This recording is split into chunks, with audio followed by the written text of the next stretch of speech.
Un encuentro con su palabra, porque secase la hierba, marchitase la flor, mas la palabra de Dios permanece para siempre. Con ustedes, el doctor José Ricardo Arias Quintero.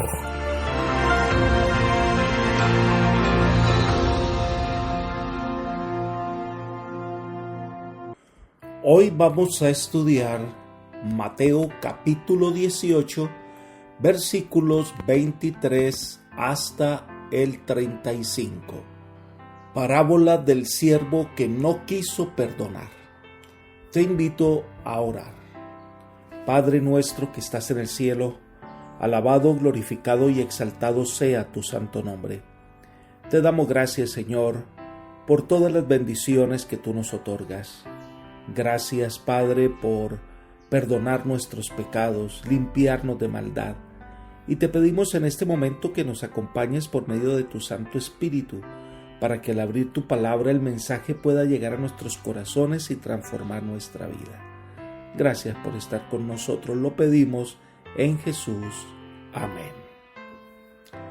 Hemos estado estudiando el capítulo 18 de Mateo y hemos visto varias facetas de lo que el Señor quería enseñarle a sus discípulos, entre ellas que Pedro le pregunta a Jesús cuántas veces debo perdonar a mi hermano, y el Señor le muestra que el perdón es algo ilimitado, que si un hermano nos ofende aún 7 veces al día y arrepentido viene a perdonarnos, pues debemos perdonarle. También nos enseñó cuáles son los pasos que debemos dar en la reconciliación de los hermanos en la iglesia. Y termina este capítulo 18 con una parábola muy ilustrativa de lo que significa no perdonar. Vamos a leer esta sección del capítulo 18, comenzando con el versículo 23.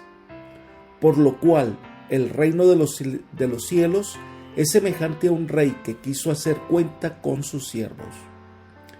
Puesto que esta parábola representa el trato del Señor con nosotros y la forma como deberíamos tratar a nuestros prójimos, en esta parábola el rey representa a Cristo. Entonces, Él viene a ajustar cuentas. Los siervos eran en realidad funcionarios del reino a quienes se les confía recursos para administrar, y en determinado momento el rey llama a sus siervos para ver cómo van las cuentas. Leamos los versículos 24 al 27. Cuando comenzó a hacer cuentas, le fue presentado uno que le debía 10,000 talentos. A este, como no pudo pagar, ordenó su señor venderlo junto con su mujer e hijos y todo lo que tenía para que se le pagara la deuda. Entonces aquel siervo postrado le suplicaba diciendo: Señor, ten paciencia conmigo y yo te lo pagaré todo. El señor de aquel siervo, movido a misericordia, lo soltó y le perdonó la deuda. Aquí hay varios elementos que debemos considerar para entender esta parábola. Los detalles son dados, según Elena de White, no se debe desviar la atención hacia ellos. Se ilustran ciertas grandes verdades y a ellas debemos dedicar nuestro pensamiento. Palabras de Vida del Gran Maestro, página 190. Así que hay muchos detalles, pero debemos concentrarnos en el tema central. Cuando el rey estaba mirando las cuentas, se fijó en un siervo que le debía 10,000 talentos. Si miramos atentamente, estos 10,000 talentos eran aproximadamente 340,000 kilogramos de plata. Según los cálculos, equivaldría a 60 millones de denarios, con lo cual podría haber podido emplear a 10,000 jornaleros unos 20 años. En otras palabras, era una deuda impagable para una persona que no poseía muchas riquezas.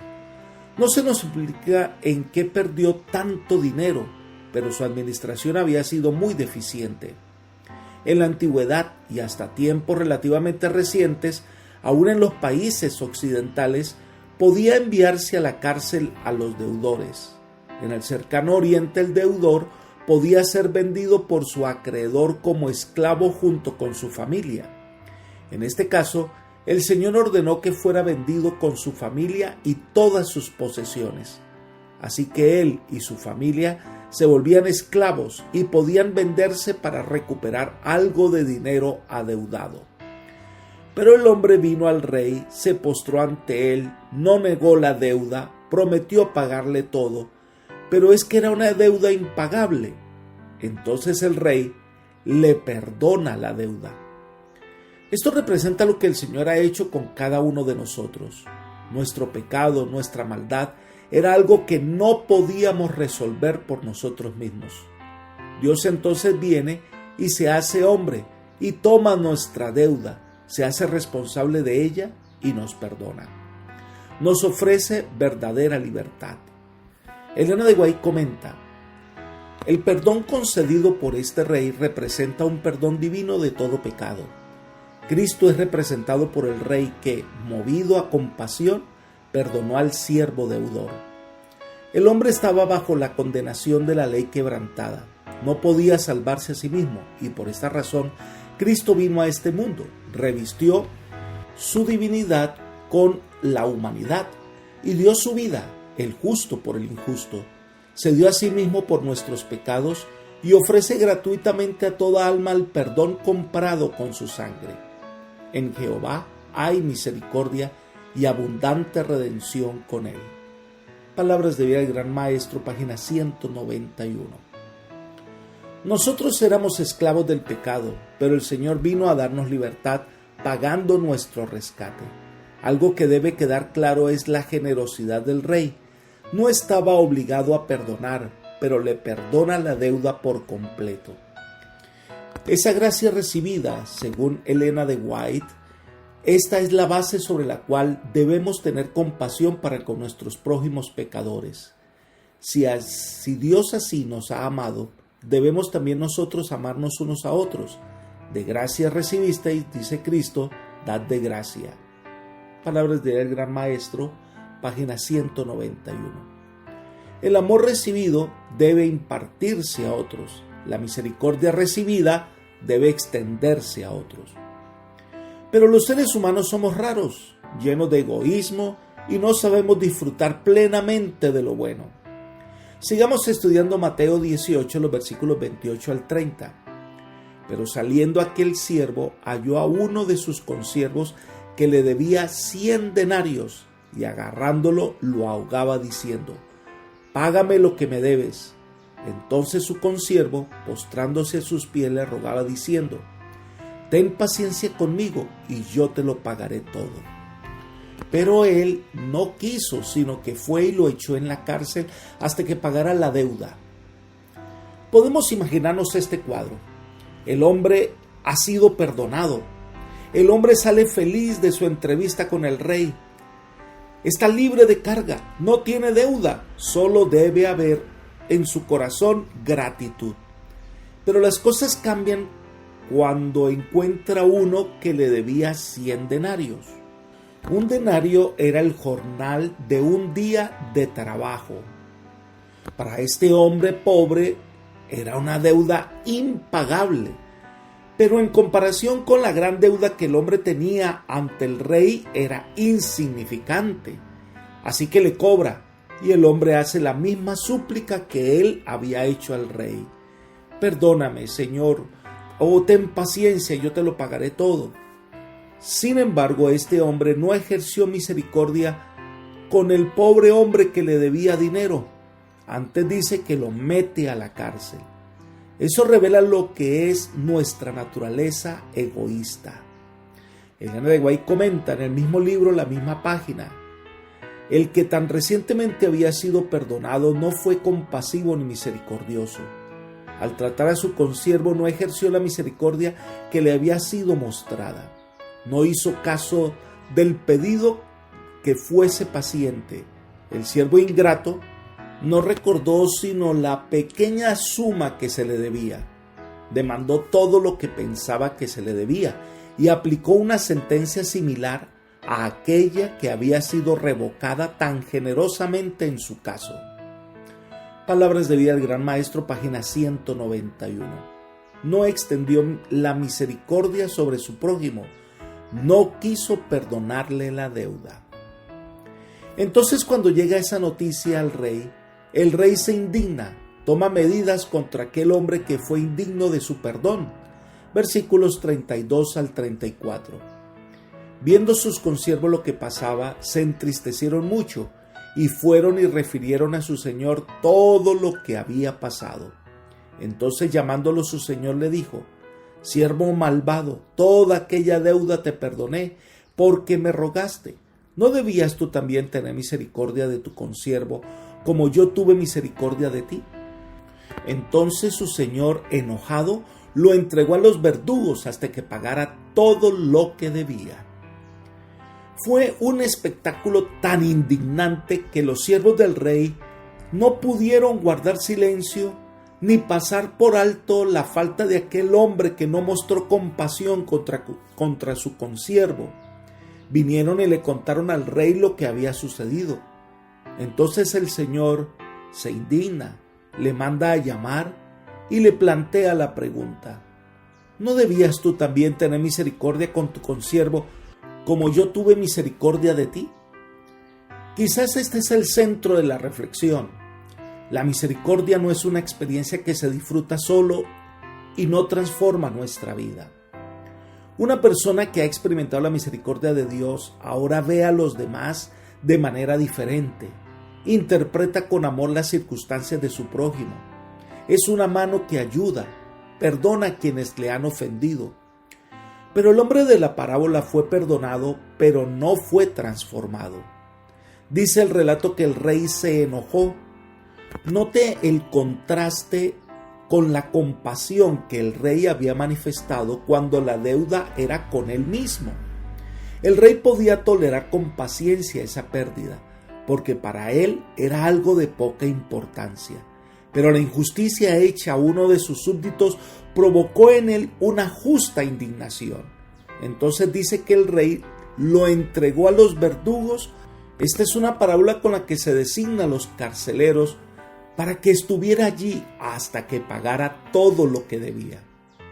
La intención del Señor con esta parábola no es enseñar que no debemos cobrar nuestras deudas o administrar adecuadamente nuestros negocios, sino que nos habla de la compasión que debemos ejercer con el que yerra o se equivoca. Debemos perdonar a nuestro hermano como Dios ha perdonado nuestras ofensas, que son muchas.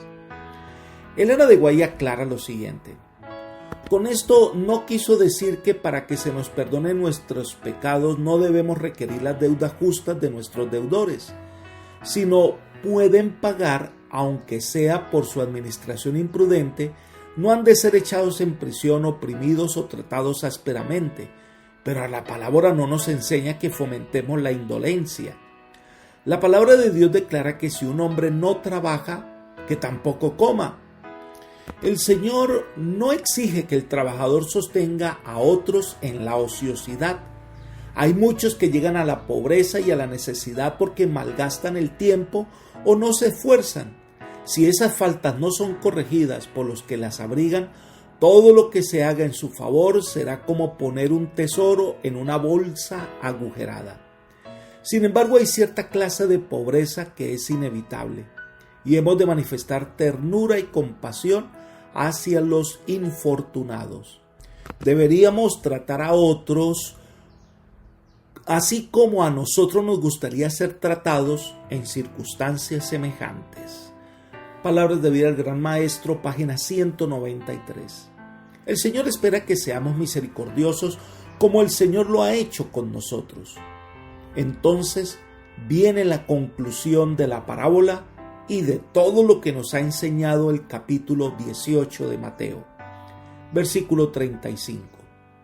Así también mi Padre Celestial hará con vosotros si no perdonáis de todo corazón cada uno a su hermano sus ofensas.